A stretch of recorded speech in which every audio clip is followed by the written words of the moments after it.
자, 오늘 아둘람 기도회는 우리 세 번의 아둘람 기도회 중에 마지막 재정의 어려움을 당한 성도들을 위하여 그리고 우리가 함께 기도하는 기도회입니다.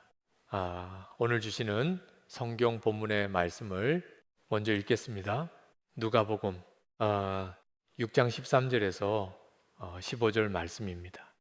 누가복음 6장 13절에서 15절 말씀, 집 하인이 두 주인을 섬길 수 없나니 허기를 미워하고 저를 사랑하거나 허기를 중히 여기고 저를 거심이니라. 너희는 하나님과 물을 하여서 멉니라.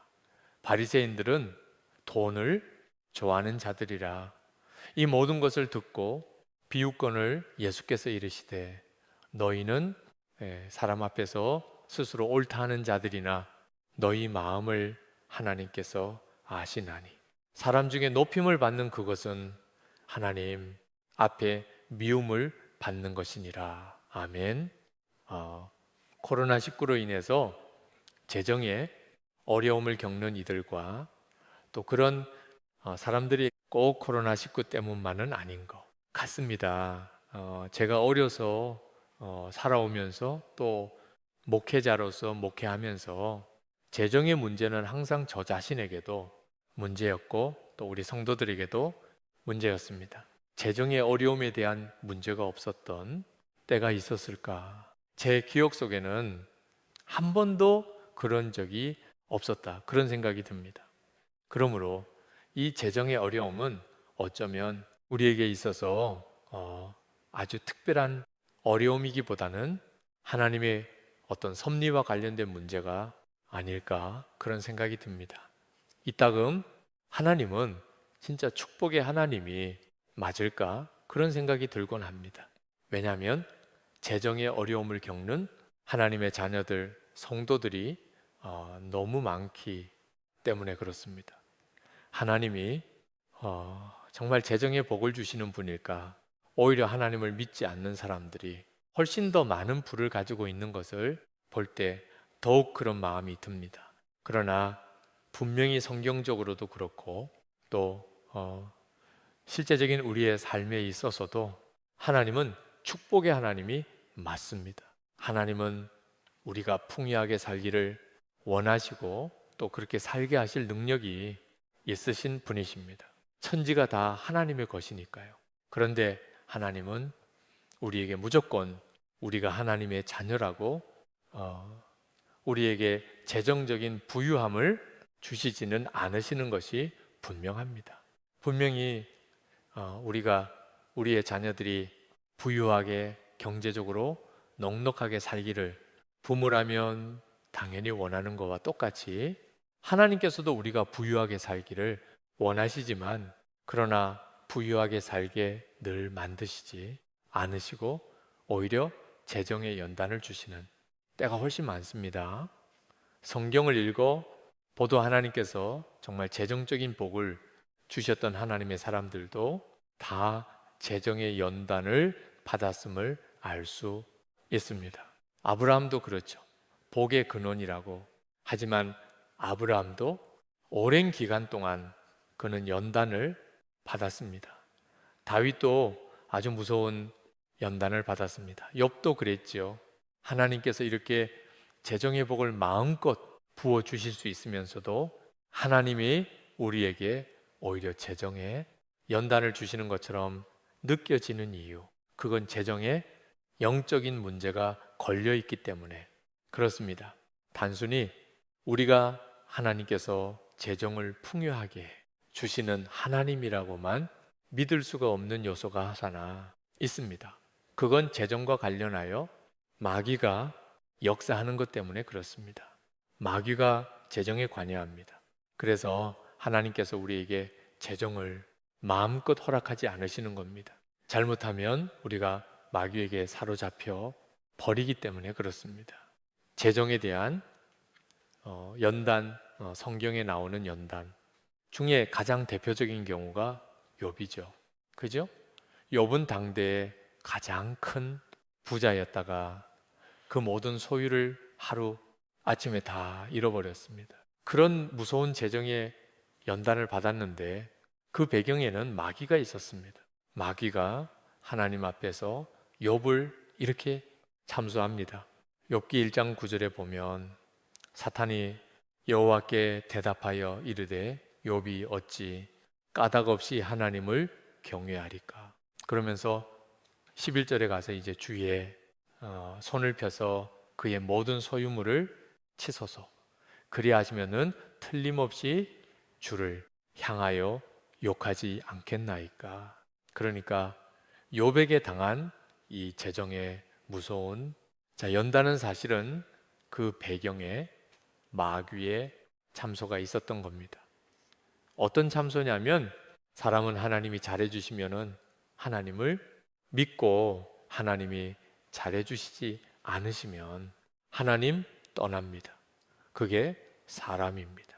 이게 정말 무서운 참소지요. 그러나 솔직히 우리 스스로를 돌아보면 우리의 마음이 뜨끔할 정도로 전국을 찌르는 이야기입니다. 마귀가 말합니다. 하나님 잘해줘 보세요.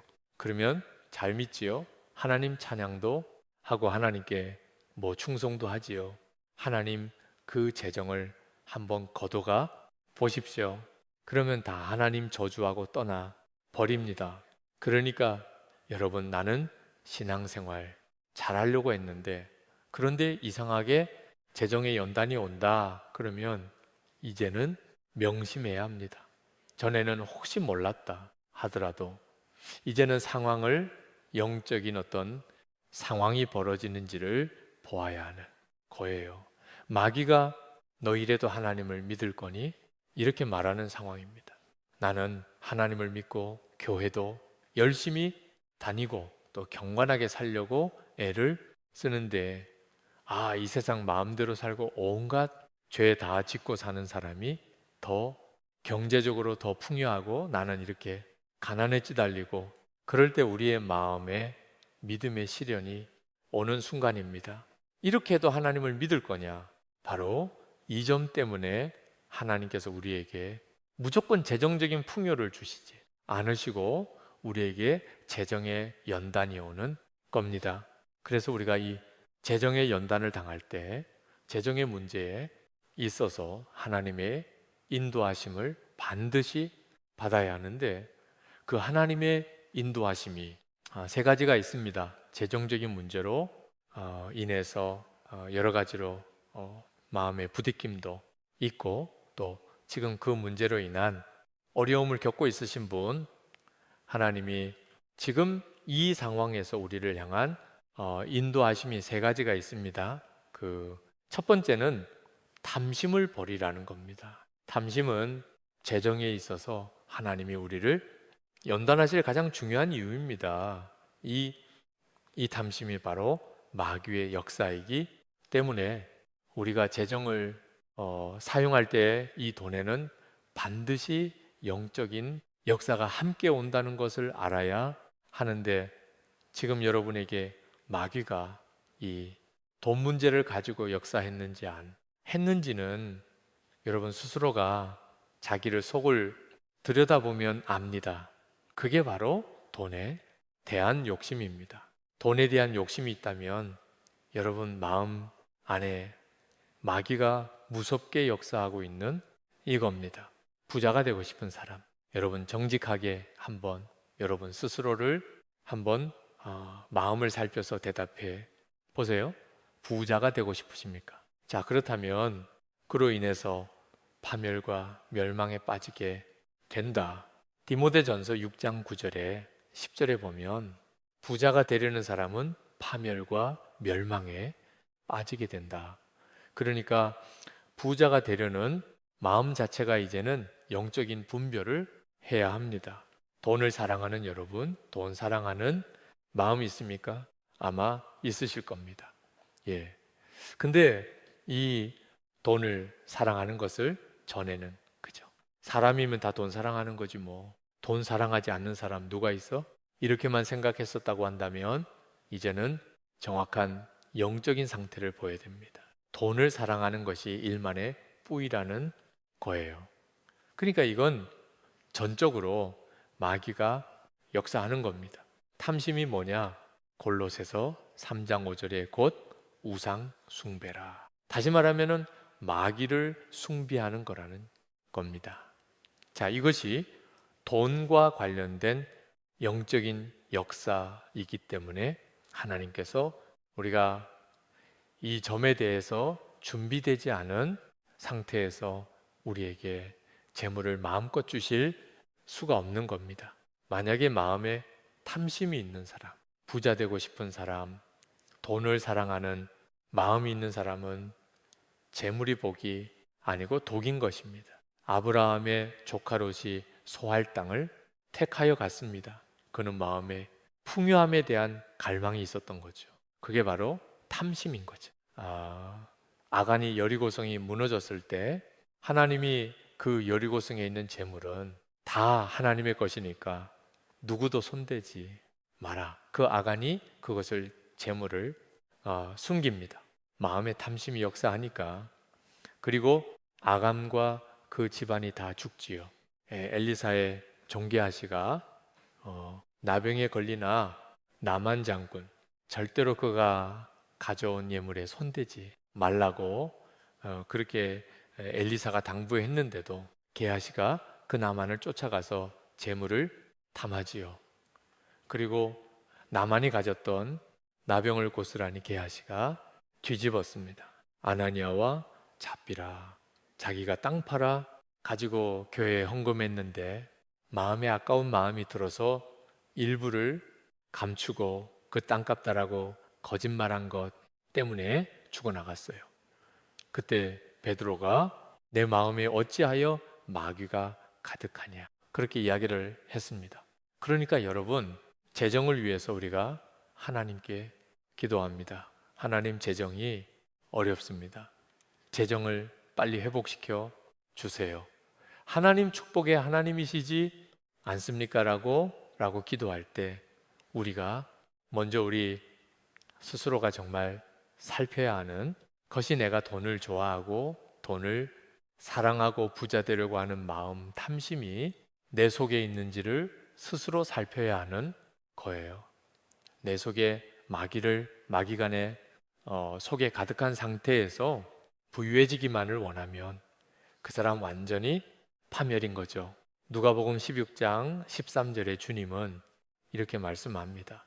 지하인이 두 주인을 섬길 수 없나니 호기를 미워하고 저를 사랑하거나 호기를 중히 여기고 저를 경히 여기임이니라. 너희는 하나님과 재물을 겸하여 섬길 수 없느니라. 이렇게 말씀하세요. 하나님과 재물은 절대로 겸해 섬길 수 있는 대상이 아닙니다. 그러니까 우리 마음의 돈을 사랑하고 부자 되고 싶고 탐심이 있으면 이미 내 마음은 재물을 섬기고 있는 거예요.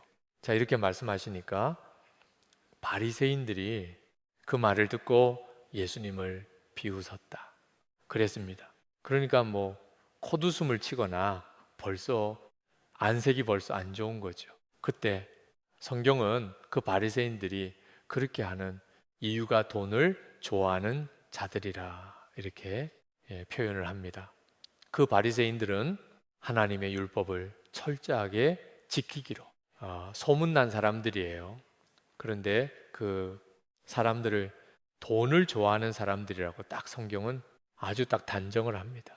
겉으로는 하나님을 잘 믿는 것 같은데도 속으로는 돈을 좋아할 수 있다는 거예요. 이런 사람을 율법주의자라고 말합니다. 왜 율법주의자들이 돈을 좋아할까요? 이유는 그들은 은혜라고 하는 개념이 없습니다. 그러니까 자기들이 하나님 앞에 복을 받을 만한 일을 했으니까 복을 받는다고 생각하는 거예요. 그리고 자기들이 복을 받았다면 복을 받은 증거가 분명히 나타나야 된다고 생각해요. 그러니까 부자가 되는 일은 대단히 중요한 문제예요. 만약에 자기들이 가난하다면 하나님 자기를 버린 증거예요. 자기가 하나님을 잘 못 믿었다는 뜻입니다. 철저하게 하나님과 사이에는 내가 심고 하나님이 그것을 나에게 갚아주시는 시기에 정말 관계지요.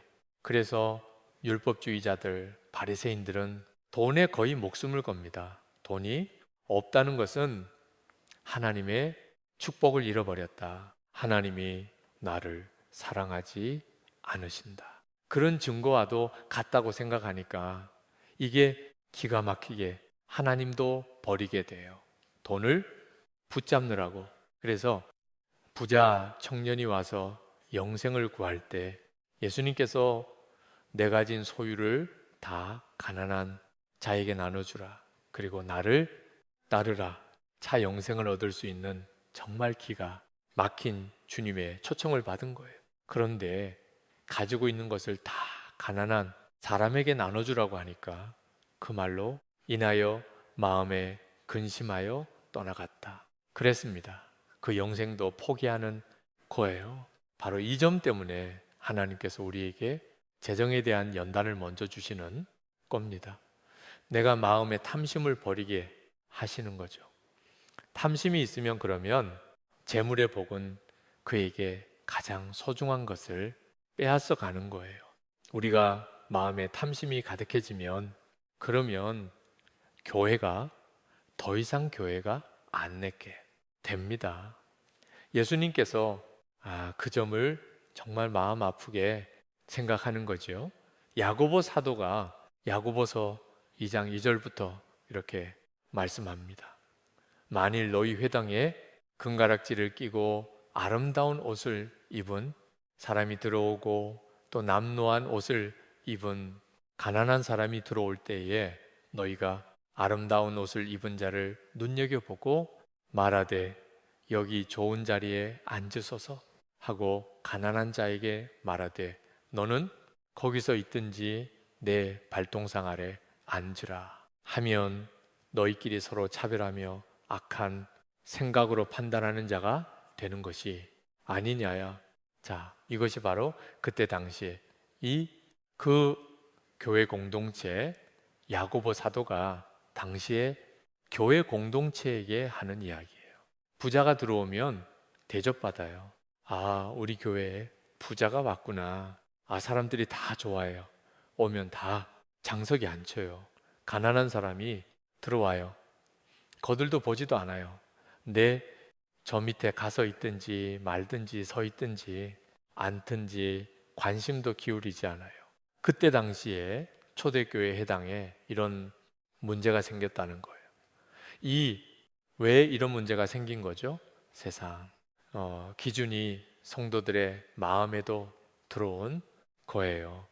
모든 것을 다 그 사람이 가지고 있는 소유가 많고 적음에 따라서 판단하는 거죠. 이것을 악한 생각이라고 그렇게 말했는데 그게 바로 탐심인 겁니다. 그러면 교회 공동체가 더 이상 교회 공동체가 되지 않아요. 자, 요즘 우리 한국 교회 가지고 있는 심각한 문제예요. 교회 성도들 안에 세상에서 가지고 있는 그 사람의 어떤 부에 따라서 그 사람을 대하는 태도가 달라진 우리 교회 공동체는 그 점에 대해서 다 극복이 되었나요?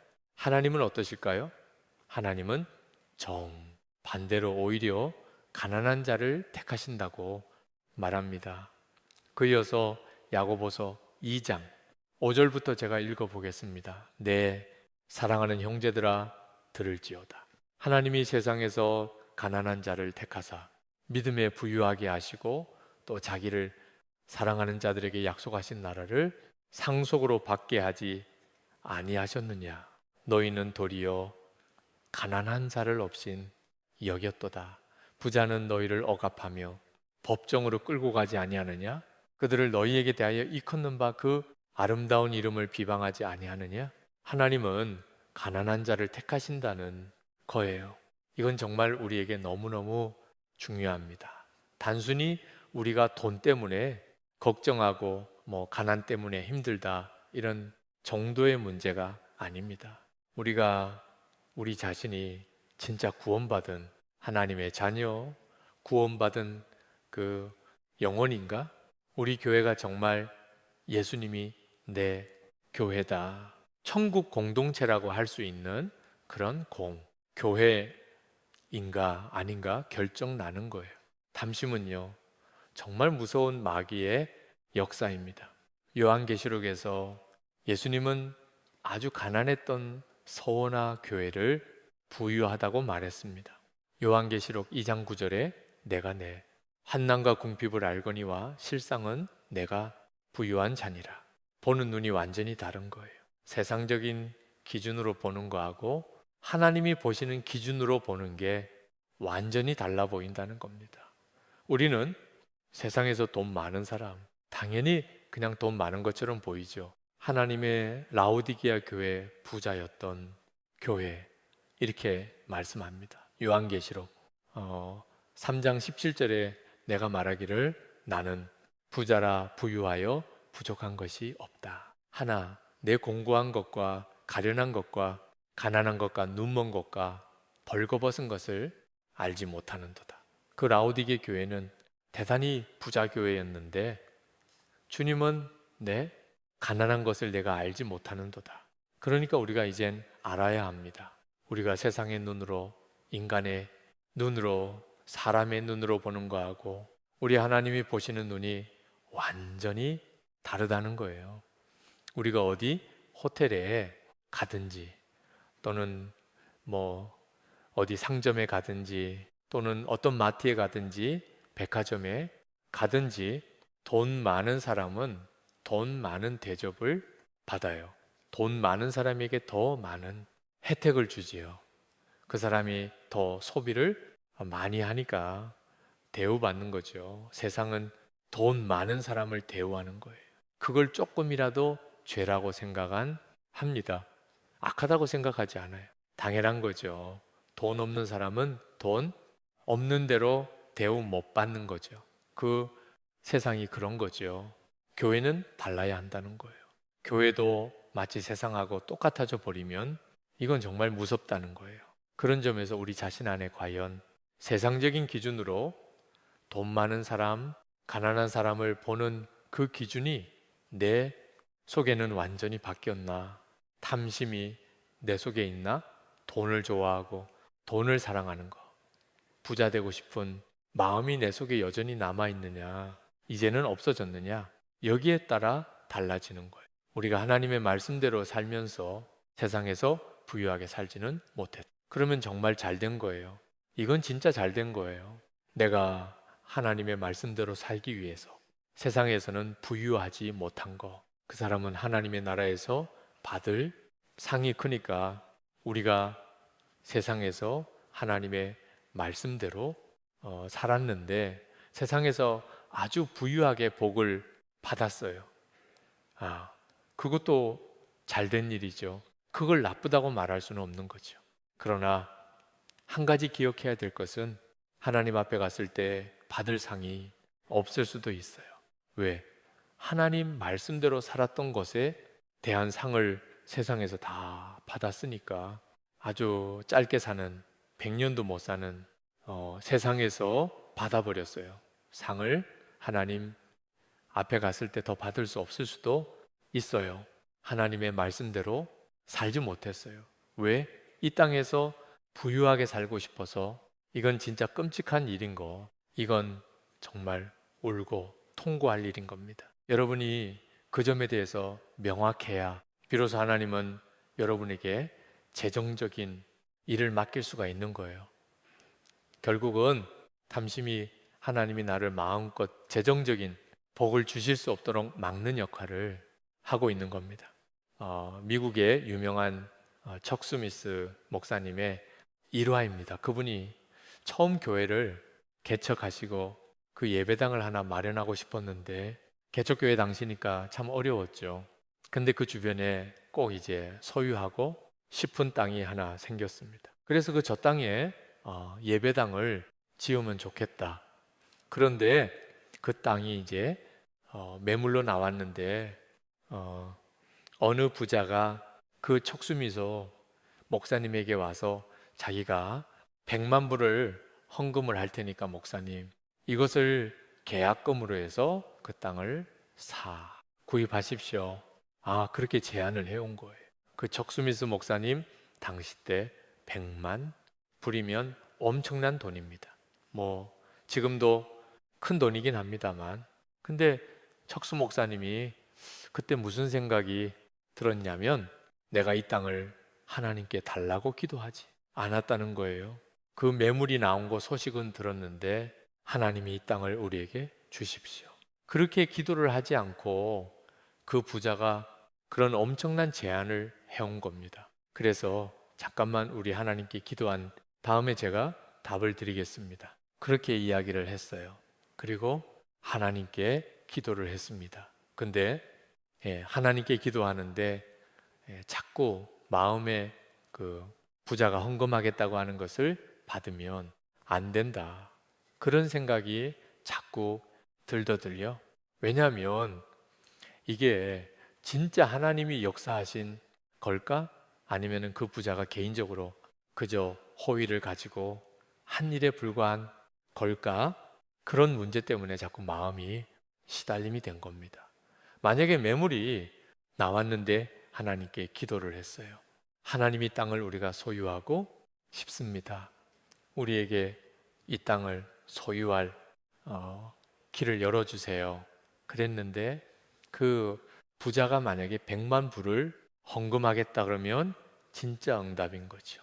하나님이 이렇게 이 사람을 통해서 이렇게 역사하시는구나. 근데 자기는 한 번도 기도를 안 했는데 그 사람이 100만 불을 내겠다고 이야기를 한 것이 자꾸 자기 마음을 자꾸 요동하게 만드는 겁니다.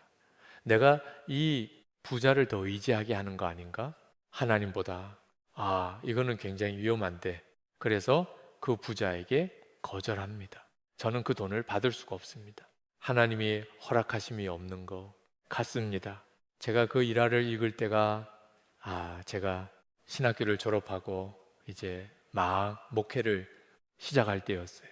저는 참 그 척스미스 목사님을 이해할 수가 없었어요. 그때는 이 기도를 하기 전이나 후나 그게 무슨 상관이란 말이야.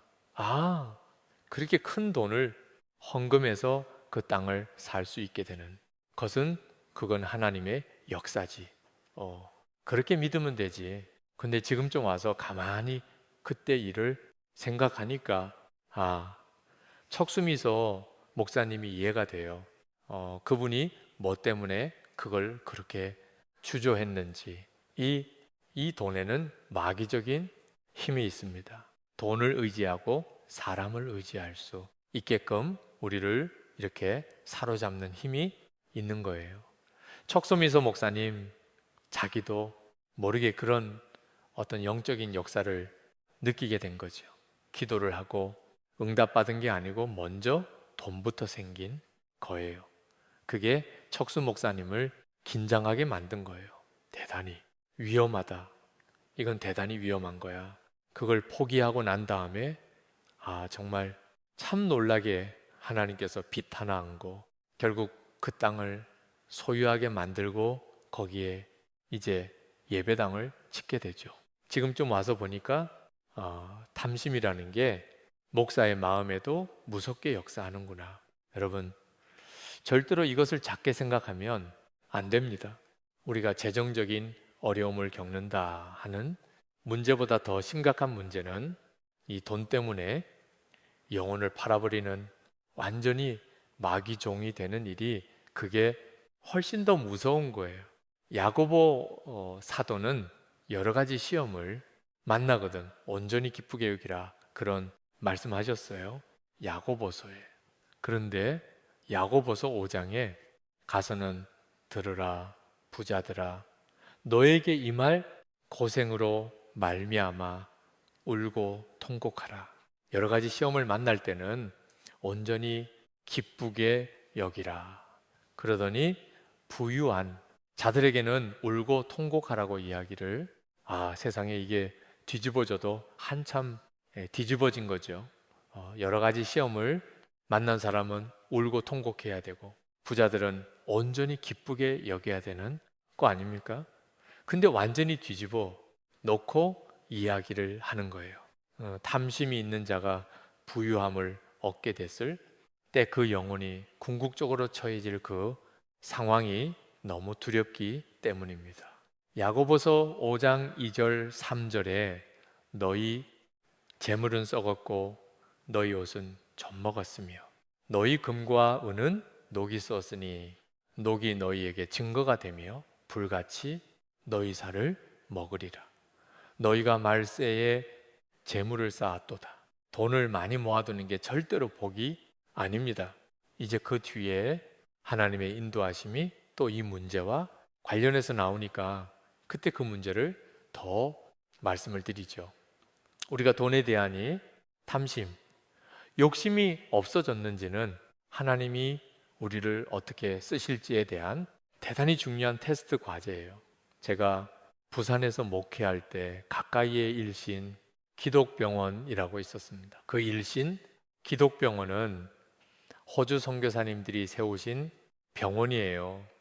근데 호주 선교사님들이 한동안 병원을 다 경영을 해 가시다가 어느 시점쯤에 이것을 이제 한국 사람에게 이 병원 경영을 넘겨줘야 되겠다, 그런 판단을 하였습니다. 자, 그런데 누구를 믿을 수 있는지가 그분들이 자신이 없어요. 어떤 사람에게 이 병원 경영을 맡길까? 그래서 그 호주 선교사님들이 테스트를 했다는 거예요. 그때 사무실에서 같이 일하는 직원들이, 이제 한국 직원들이 같이 사무실에서 같이 일을 하는데 선교사님이 퇴근하면서 책상 위에다가 돈을 놓고 그냥 서랍에 안 놓고 금고에 안 놓고 그냥 돈을 책상 위에다 올려놓고 먼저 퇴근을 해버리는 겁니다. 그러면 이제 남아있는 한국 직원들이 뒷마무리를 하고 문단속을 하고 나가는 거죠. 자, 그 돈 선교사님 책상 위에 있는 그 돈, 그거 그 다음날 어떻게 됐을까? 선교사님이 이제 출근해서 보는 거예요. 그 한국 직원이 그 돈을 어떻게 했는지, 그런 테스트를 거쳐서 돈에 대하여 일절 정직한 사람 마음에 돈에 대한 탐심을, 사람은 누구나 마귀의 충동을 받지만 그것을 능히 이겨낼 수 있는 사람이 누군지, 그래서 그 병원 경영을 맡길 한국 스텝을 직원을 색 했노라 한 이야기를 그 병원에 가서 들었어요. 지금도 똑같이 하나님이 하십니다. 우리에게 때때로 재정의 테스트가 와요. 이 돈을 어떻게 사용하는가 하나님은 아십니다. 여러분이 이를 항상 명심해야 합니다. 두 번째로, 하나님이 우리를 인도하시는 것이 염려하지 말라는 거예요. 염려하지 마라. 여러분, 사람은 누구나 다 살아가면서 마음에 크고 작은 염려거리가 있습니다. 사람이니까요. 그런데 하나님은 염려하지 말라고 계속 성경은 말씀하세요. 염려는 이 자체가 또 하나의 무서운 악한 영의 역사입니다. 누가복음 21장 34절에 보면 너희는 스스로 조심하라. 그렇지 않으면 방탕함과 술 취함과 생활의 염려로 마음이 둔하여지고 뜻밖의 그날이 덕과 같이 너에게 임하리라. 염려도요, 무서운 악한 영의 역사예요. 사실 염려가 마음에 있으면 하나님의 일 못합니다. 하나님 순종 말씀에 순종 못합니다. 염려 때문에 주의 일 할 마음에 여력이 없어집니다. 계속 염려하고 사는 거예요. 그 일은 자연스러운 일이 아닙니다. 영적으로 내가 심각하게 문제가 생겼다는 뜻입니다. 무슨 문제가 생긴 거죠? 하나님이 아버지라는 사실을 믿지 못하고 있는 거예요. 그러니까 마음이 염려가 되는 겁니다. 여러분, 여러분의 자녀들이, 어린 자녀들이 내일 밥 먹을 거 염려합니까? 가진 거 아무것도 없어요. 그 아이들이, 그런데도 그 아이들은 내일 아침 일어나면 그냥 채려져 있을 거라고 생각해요. 세상에 이런 믿음이 얼마나 놀랍습니까? 아무것도 가지고 있지 않으면서도 저녁 늦게까지 내일 아침거리 생각을 안 해요. 그리고 졸리면 자요. 눈 뜨면 밥. 마치 무슨 빚쟁이가 빚 받으러 온 것처럼 그냥 식탁에 가서 앉아요. 그러면 밥이 차려질 거라고 생각하는 거예요. 이유는 엄마 아빠가 있으니까 엄마 아빠를 믿는 거죠. 하나님이 우리의 아버지세요.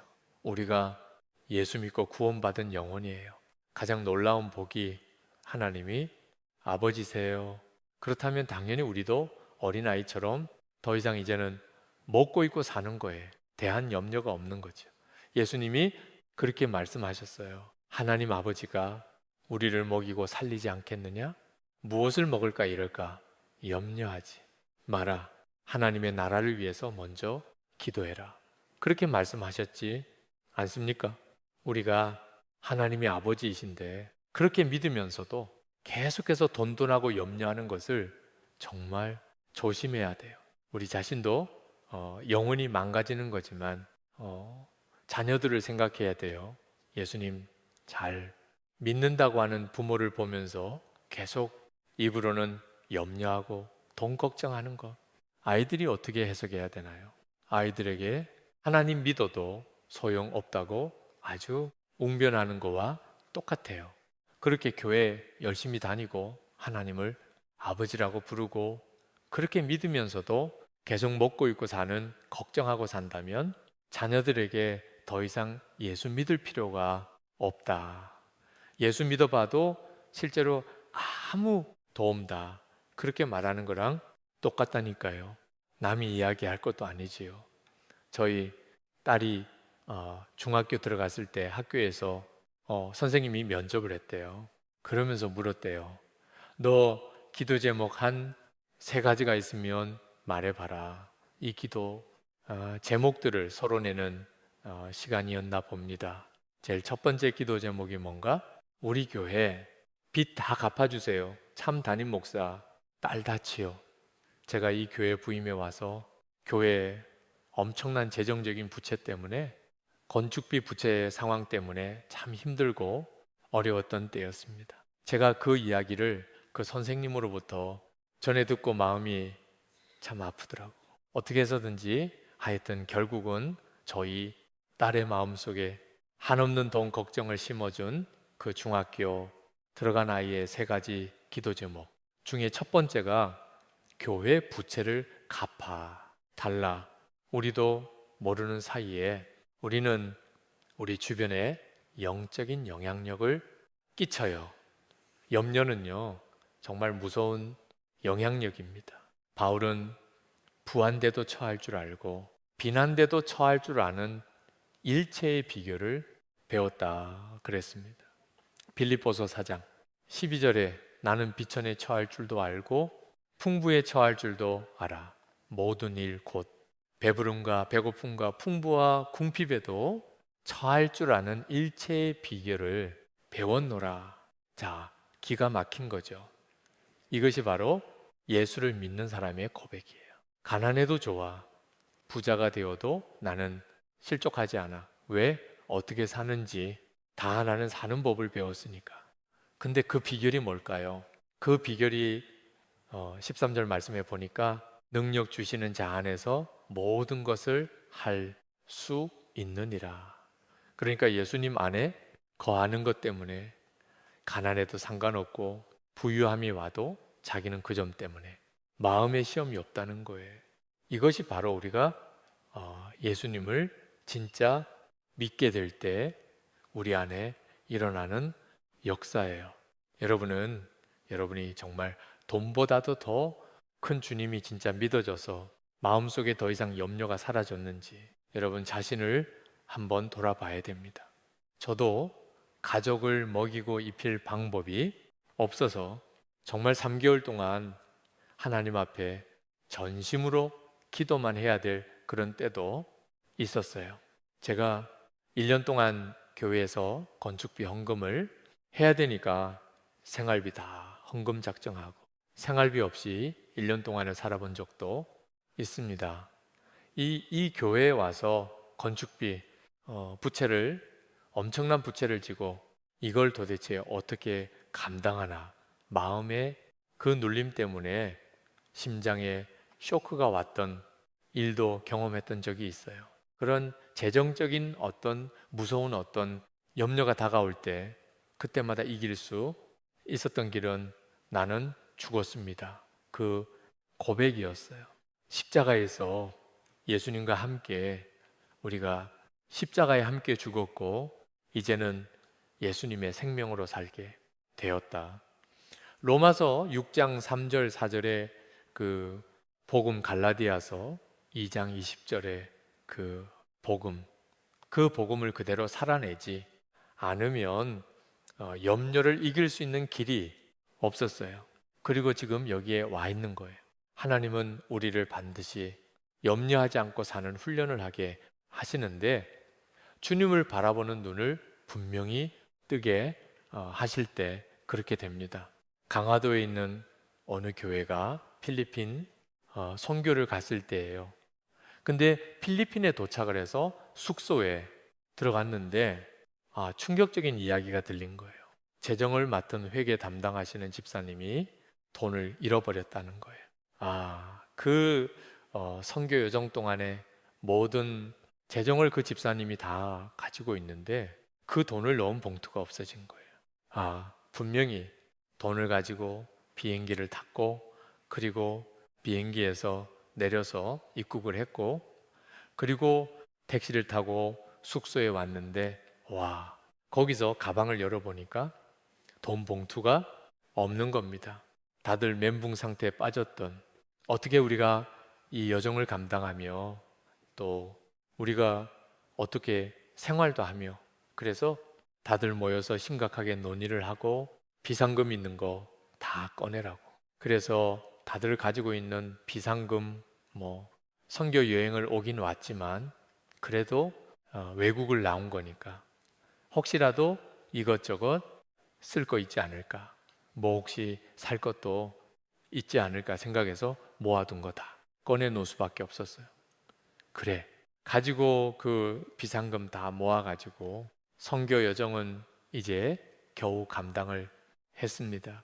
그리고 이제 공항으로 이제 귀국 가려고 공항으로 갔는데 공항 가는 택시를 불러다가 이제 가는데 어느 한 팀이 택시를 타 보니까 자기들이 공항에서 숙소까지 올 때 그 택시들 해요. 그 기사도 그렇고 차도 그렇고 그때 누가 한 분이 무슨 생각이 번뜩 들었냐면 혹시 돈을 택시에 흘린 건 아닐까 그런 생각을 해서 자기가 앉아 있는 뒷자리에 그 의자에 등 받침하고 앉는 시트 사이에 그 틈 사이를 이렇게 손을 집어 넣어 가지고 다 만 봉투가 만져들어요. 그리고 보니까는 회계 집사님이 거기 앉았다가 그리고는 봉투를 빠뜨리고 거기에 들어간 거예요. 그리고는 그 여정 내내 그 택시가 돌아다니고 영업을 했는데도 누구도 그걸 못 발견한 거죠. 그리고 선교팀이 마지막 돌아오는 길에 그걸 찾은 겁니다. 공항에서 난리가 났겠죠.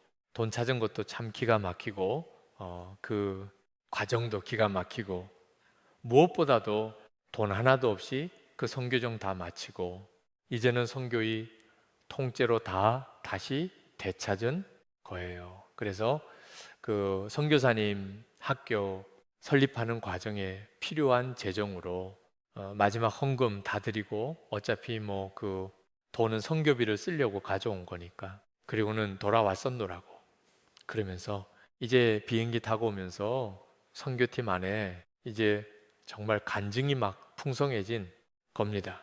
한 분이 그런 이야기를 하더래요. 돈을 잃어버리고 비상금까지 다 털어내고 난 다음에 딱 마음이 정리가 되더래요. 물건 살 거 돈이 없으니까 물건 어떻게 사요?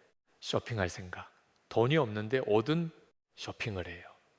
그냥 오직 주님만 바라보고 그리고 정말 선교지가는 대마다 그 현지인들 섬기고 기도하고 복음 전하는 거에만 올인할 수 있었다. 돈이 없으니까 그렇게 되더라는 거예요. 그리고 자기가 가장 놀라운 복을 받았다는 해외에 나오는 길에 뭐 면세점도 둘러보고 뭐뭐도 사고 이렇게 생각을 처음에 나올 때는 그런 생각도 가졌는데 그게 싹 없어졌다는 거. 하나님께서 우리에게 때로 재정에 대해서 우리가 스스로 생각하기에는 이렇게까지 하셔야 됩니까? 라고 우리를 몰아가실 때가 있는데 하나님이 원하시는 것은 주님만 바라보라는 실제적인 체험을 주시려고 하는 돈 없이도 살 수 있다는 것을 우리에게 실제로 경험하게 해주시려고 하십니다. 주님만 함께 계신다면 끝으로 세 번째 하나님의 인도하심은 주라는 거예요. 주라는 거. 하나님께서는 우리에게 먼저 받으려고 하지 말고 먼저 주라고 하시는 거. 누가복음 16장 38절에 주라. 그리하면 너희에게 줄 것이니 곧 후이 베어 누르고 흔들어 넘치도록 하여 너에게 안겨 주리라. 너희가 헤아리는 그 헤아림으로 너희도 헤아림을 도로 받을 것이니라. 하나님께서 이렇게 우리에게 먼저 주라고 하시는 것. 그 다음에 하나님이 넘치도록 안겨주시겠다고 하셨는데 이렇게 먼저 줄 수 있는 것은 우리가 복이 있는 자기 때문에 돈을 많이 벌어서 복을 받는 게 아니고 우리는 돈이 있으나 없으나 이미 복이 있는 자, 그 복이 있는 자의 특징은요, 주는 거예요. 복도 없는 사람이 움켜쥐는 겁니다. 그러니까 어떤 사람이 많은 사람에게 나눠줘요. 아, 그 사람은 참 풍성한 사람인 거죠.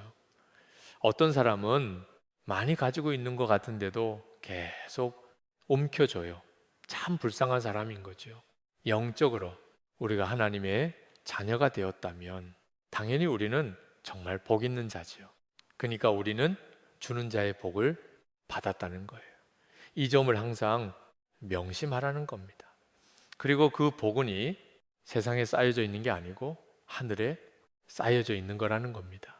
마태복음 6장 22절에 주님은 마태복음 6장 19절에서 21절까지 보물을 하늘에 쌓으라 이런 말씀을 하세요. 보물을 하늘에 쌓으라. 그러고 난 다음에 22절부터 눈에 대한 말씀을 하십니다. 눈은 몸의 등불이니 그러므로 내 눈이 성하면 온몸이 밝을 것이요. 23절에 눈이 나쁘면 온몸이 어두울 것이니 그러므로 내게 있는 빛이 어두우면 그 어둠이 얼마나 더하겠느냐. 자, 재물을 하늘에서 쌓으라고 하고는 그 다음에 눈이 밝고 어두운 것에 대한 말씀을 하세요. 그 말은 눈이 뜨여야 한다는 겁니다. 하늘이 있다는 것에 대해서 듣기만 하지 말고 실제로 하늘이 있음을 보는 눈이 뜨인 사람이어야 비로소 주는 것이 얼마나 알게 된다는 거예요. 우리 눈이 어두워졌다고 말하죠. 돈의 눈이 어두워졌다. 대부분 사람들이 그렇게 삽니다. 지금 돈의 눈이 어두워져서 하늘이 있는 걸 몰라요. 그래서 어떻든지 이 세상에서 돈을 쌓아두려고 해요. 그래서 완전히 마귀의 종노릇 하는 겁니다. 돈이 없어서 힘든 것도 사실이에요. 저 돈 없으면 정말 힘들죠. 그럼 돈 많으면 괜찮을까요? 돈 많으면 더 어렵습니다. 아유, 나는 어려워도 좋으니까 돈이라도 한번 많아져 보면 좋겠어. 하나님이 그럴 기회를 주실지도 몰라요. 근데 실제로 정말 돈이 많아서 사람이 안 되는 완전히 이성을 잃어버린 사람들 얼마나 많은지 몰라요. 돈 때문에 건강 잃어버린 사람 제정신 아닌 거죠. 아, 돈하고 건강하고 비교가 됩니까? 그런데 돈 때문에 건강이 잃어버려. 돈 때문에 가정 다 망치는 사람 실제로 얼마나 많습니까?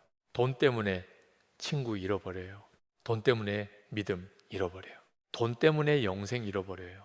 돈은 만나도 엄청나게 문제가 돼요. 눈이 안 열리니까. 그러니까 그렇게 사는 거지요. 예수님이 부자 청년에게 가진 거 다 가난한 자에게 나눠주라 하면서 하늘에 보화가 있으리라. 마가복음 10장 21절에 그리하면 하늘에서 보화가 내게 있으리라. 근데 그 부자 청년은 눈이 안 열릴린가 하늘에 보화가 있다는 말을 듣기는 해도 그게 자기에게는 실제가 아니니까 결국은 근심함이 떠나가게 됩니다. 그러니까 눈이 뜨이지 않은 사람은 세상 없는 하나님의 나라에 대해서 하늘에 대한 말씀을 들어도 그는 복 있게 못 살아요. 지금 현재 여러분이 어떤 저지에 있든지 여러분이 살 길은 더 받는 게 아니고 주는 것이라는 것을 공명심해야 됩니다. 하나님께서 여러분에게 마음껏 부으실 수 있도록 살 수 있는 길이 뭐죠? 달라고 기도하는 겁니까? 주님의 말씀에 의하면 먼저 주라. 그리하면 내가 누르고 흔들어 넘치도록 하여 너에게 안겨주리라. 근데 이 복은요, 궁극적으로는 하늘에 쌓여지는 거라는 거. 우리 교회에 세 가지 믿음의 실험, 제가 처음이 교회에 부임할 때 했던 믿음의 실험이 세 가지가 있는데, 하나는 예수님이 정말 우리와 함께 계시다는 것을 믿음으로 실험하는 두 번째는 성령님은 우리를 언제나 하나 되게 만드신다는 믿음의 실험을 해 보자. 세 번째가 힘을 다하여 주자. 재정에 있어서 하나님 말씀을 한번 실험해 보자. 주라고 했으니 주자. 그러면 하나님이 우리를 채워주실 것입니다. 지난 18년 동안 제가 선한 목자, 교회 목회하면서 저에게 있어서는 거의 사명과 같이 했던 일이 우리 교회 재정이 허락하는 한 하여튼 주는 대로 주자. 때때로는 교우들의 오해도 많이 받았습니다. 교회 건축비 부채가 많다고 하는데 어떻게 교회 담임 목사는 저렇게 주려고만 하냐? 그거 조금 아껴서 건축비 부채라도 빨리 좀 상환하지. 제 머릿속에 우리가 아껴서 상환할 정도였다면 아마 저도 그랬을지 몰라요. 재정을 조금씩 아껴서 그것 가지고 갚을 수 있겠구나. 이렇게 계산이 나왔다면 저는 아마 그랬을지 모르겠어요. 근데 우리 교회 재정을 아껴가지고 갚을 수 있는 범위가 비교가 안 되게 커요. 교회 부채가 그때 제 마음에 참 오기 같은 믿음이 생기는 겁니다. 하나님 계속 흘려보내겠습니다. 재정에 믿음의 실험을 하겠습니다. 그리고 말씀하신 대로 누르고 흔들어 넘치도록 해서 안겨주시는지 제가 실험해 보겠습니다. 그리고 지난 한 18년을 온 거예요. 지금 저희 교회 형편을 가만히 돌아보면 말씀이 맞구나. 여러분, 이 점에 대한 하나님의 인도하심을 받아야 돼요.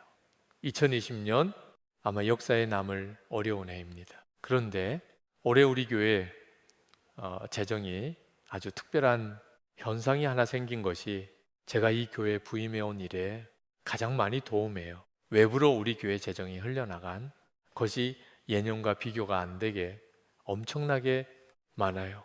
저는 그 과정을 1년 내내 지켜보면서 이건 정말 너무나 놀라운 일이라. 우리 교우들 중에 구제연금 어려움을 당한 사람의 소식을 들으면서 자기도 어렵지만 계속 구제금을 이렇게 작정하고 흘려보내는 분들을 이렇게 봅니다. 그분들을 소개하고 싶은 마음도 있어요. 근데 본인들이 그것을 원하지 않으니까 누가 어떻게 헌금한 것에 대해서 일절 제가 광고하거나 알린 적이 없어요. 근데 참 많은 분들이 재정적으로 어려운 사람을 도와주세요. 어려운 교회를 도와주세요. 어려운 선교사님을 도와주세요. 어디에 어렵다는 이야기가 있으면 그렇게 헌금들을 많이 하셨어요. 저는 그래서 2020년이 절대로 어려운 해만은 아니라고 확신하는 거예요. 2020년의 믿음의 섬긴 주는 씨가 엄청나게 뿌려진 해요. 하나님은 역사하고 계신 거죠. 하나님의 역사가 아니라면 있을 수가 없는 일이에요. 이 땅에서도 하나님이 그 증거를 주시겠지만 무엇보다 하늘나라에서 받을 상이 엄청난 거예요. 며칠 전에 제 아내가 교회 성전 기도하러 저녁에 나오면서 늘 성경책 기도 노트 이렇게 가지고 뭐 교회 와서 예배 드리는 거니까 기도하는 거니까 집값도 빼놓고 뭐 가방도 빼놓고 성경책하고 노트 만들고 교회를 와서 기도를 했는데 그날따라 갑자기 마음에 돈을 조금 마련해서 봉투에 가지고 갈 마음이 턱 생기더래요. 누군가를 만날 것 같은 생각도 들고 그런데 이게 진짜 하나님이신 마음인지 아닌지 자신은 없는데 믿음의 실험을 한번 해봐야 되겠다. 그래서 그걸 봉투에다가 돈을 넣어 가지고 성전에 와서 예배당에서 기도를 하는데 기도를 하고 나오는데 어느 집사님이 탁 눈에 띄더래요. 내 마음에 저 집사님이구나. 저분에게 드리라고 하는 거구나. 이런 생각을 했다는 거예요. 그래서 순종하는 마음으로 그 집사님에게 가서 봉투를 드리고 하나님이 마음을 주신 거예요. 그렇게는 전하고는 돌아왔다는 거죠. 근데 마음에 이 정말 이게 하나님의 인도하심인지 아니면 그냥 내 생각으로 그냥 한 건지 생동맞게 어느 집사님한테 그냥 돈을 다 드리고 왔으니 또 그 집사님 뭐라고 당황해 하지 않을까 뭐 여러 가지 복잡한 생각을 했었답니다. 그 다음날 그 집사님 남편의 페이스북을 이렇게 보는데 그 내용이 쫙 나와 있더래요. 그 내용에 대해서는 제가 다 소개를 해드리고 싶지 않습니다. 혹시 보신 분도 있을지는 모르겠어요. 그 페이스북에 얼마나 그날 재정적인 어떤 위기 상황에 처해졌으며 전적으로 하나님만을 의지했으며 그리고 교회와 성전에서 기도를 했으며 근데 갑자기 뜻밖의 교회 담임 목사님 사모님이 봉투를 하나님께 건네주고 그리고는 하나님이 주신 거예요. 그리고는 가신 그 재정 문제로 인해서 하나님께 의탁하고 기도했던 그 과정에 대한 여러 가지 과정을 쭉 쓴 내용을 보고는 기가 막히게 하나님이 하신 거구나. 여러분 이런 일은요 정말 황홀한 일인 거죠. 하져요. 우리가 돈을 얼마를 어떤 어려운 사람에게 줬었다는 게 의미가 있는 게 아니고 하나님이 하시는 일에 내가 도구가 되었다는 거예요. 하나님이 역사하심에 어떤 내가 생생한 그 현장의 증인 속에 있었다는 거. 그 과정에서 하나님이 우리를 쓰시는 게 주는 거예요. 네. 하나님이 어떤 사람에게 주려고 할 때 나를 통하여 그 사람에게 주는 방식으로 하나님이 역사하시는 거죠. 그렇게 해서 의미를 받는 게 최고인 거예요. 저는 재물의 복이 은혜의 통로, 복의 통로라 하는 사실에 대해서 참 늦게 깨달았어요. 저는 재물의 복이 돈을 많이 가지는 것인 줄 알았어요. 다른 사람보다 훨씬 더 많은 부를 축적하는 아니에요. 성경이 말하는 재물의 복은요, 통로가 되는 거예요. 통로가. 그 돈은 엄청나게 많이 만져봐요. 근데 실제로 가진 건 없어요. 왜? 자기게 아니니까. 다 나는 통로가 돼서 다른 사람에게 흘려보내준 거예요. 그게 바로 우리가 받는 재물의 복이에요. 그러니까 우리에게 있어서 매우 중요한 문제는 얼마나 많이 도왔느냐는 것도 중요하지만 얼마나 많이 남았느냐 하는 거야. 얼마나 많이 남은 게 문제예요. 남은 게. 이 점에 대해서 여러분들이 분명히 깨달으셔야 돼요.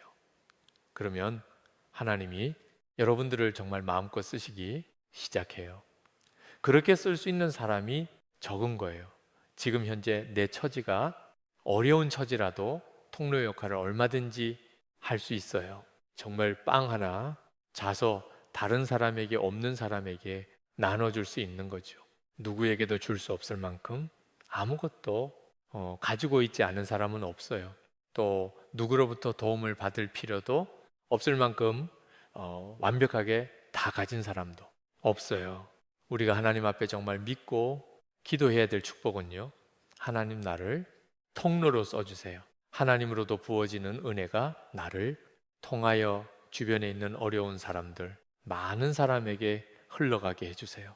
저는 이것이 재정의 어려움을 만났을 때 그 재정의 어려움에서 우리가 일어날 수 있는 가장 복된 기도라고 믿습니다. 저는 선한 목적교회 성도들, 오늘 이렇게 온라인 집회로 아돌란 기도에 오신 재정으로 인해서 눈물 뿌려 기도하는 성도 여러분들이 하나님의 인도함을 정확하게 받을 수 있게 되기를 바랍니다. 절대로 탐심의 종이 되지 마십시오. 이 마귀입니다. 돈을 좋아하고 돈을 사랑하고 부자 되려고 하는 마음, 그건 완전히 마귀를 품고 있는 거예요. 그건 정말 예수님의 이름으로 단호하게 대적하여 내쫓아야 합니다. 두 번째, 절대 염려하지 마십시오. 하나님의 아버지이신 것을 진짜 믿으세요. 24시간 주님을 바라보려고 하는 거, 그 까닭입니다. 그리고 주는 것이 그게 진짜 복인 것을 정말 믿으세요. 은혜의 통로가 되는 것이 최고의 축복입니다. 영적인 눈이 뜨이고 나면 한 번쯤은 이 재정의 고비를 넘기는 체험이 필요합니다. 그 다음에 영적인 자유함이 와요. 재정에 대한 자유함이 지금 여러분들이 바로 그 고비를 넘어가는 순간인지 모릅니다. 주님을 더욱 바라보시고 더 믿음으로 나가보세요. 주님께 진짜 맡기고, 그리고 지금 있는 형편에서 나누려고 애를 써보세요. 그리고 하나님의 약속이 진짜 사실인지를 여러분이 실제로 체험하게 되기를 바랍니다. 다 복의 통로가 되시기를 축복합니다.